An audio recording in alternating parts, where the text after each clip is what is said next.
মনোভাব নেই, অ্যাগ্রেসিভ কোনো মাইন্ড তাদের নেই, সেটার জন্য আমরা ধন্যবাদ জানাই বলি আপ্রাণ চেষ্টা করছেন ফলাফল আদায় করার জন্য। ক্রীড়াঙ্গনের জন্য এটি আসলে অত্যন্ত সকল খেলোয়াড় ম্যানেজমেন্ট সহ যারা ছিলেন সকলকে বিশেষ অভিনন্দন।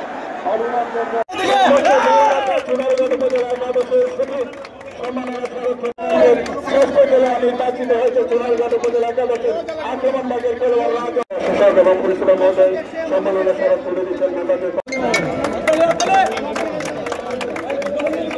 বিভাগীয় কমিশনার মহোদয়। সদর একাদশের খেলোয়াড়দের দৃষ্টি আকর্ষণ করছি।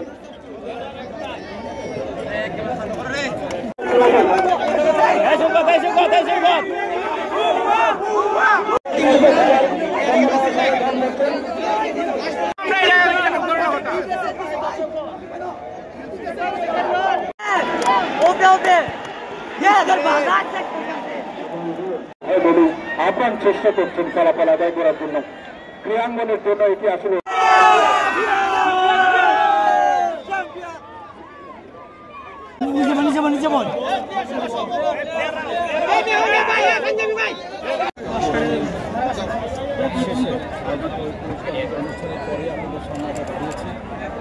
আজকে প্রতিদিন সদর এবং জেলার মধ্যে ফাইনাল অনুষ্ঠিত হয়েছে। আমরা মনে করি অত্যন্ত সৌহার্দ্যপূর্ণ প্রতিযোগিতামূলক প্রতিদ্বন্দ্বিতামূলক একটি চমৎকার খেলা ফুটবল খেলা অনুষ্ঠিত হয়েছে।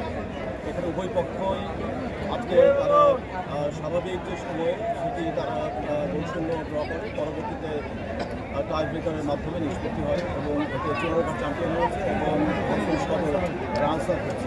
উভয় দলকেই জেলা প্রশাসন কর্তৃক আয়োজিত এই টুর্নামেন্টে চ্যাম্পিয়ন এবং রানস আপ হওয়ার জন্য বিভাগের পক্ষ থেকে আমি সাধুবাদ জানাচ্ছি এবং শুভেচ্ছা জানাচ্ছি।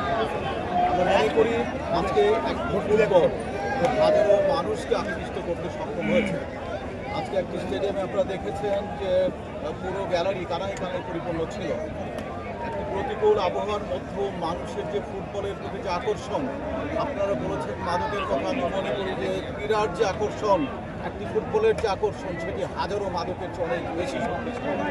এবং আমি মনে করি আমরা যদি যুব সমাজের মধ্যে এই ক্রীড়াগুলো আমরা প্রসার ঘটাতে পারি তাহলে নিঃসন্দেহে মাদক পরাজিত হতে বাধ্য। আমরা মনে করি আমাদের স্লোগান হবে মাদককে না বলুন, ধূমপানকে না বলুন, কিশোর গ্যাংকে না বলুন, সকল রকমের সামাজিক যে আমাদের প্রতিকূলতা আছে, ইভিলস আছে সেগুলোকে না বলুন।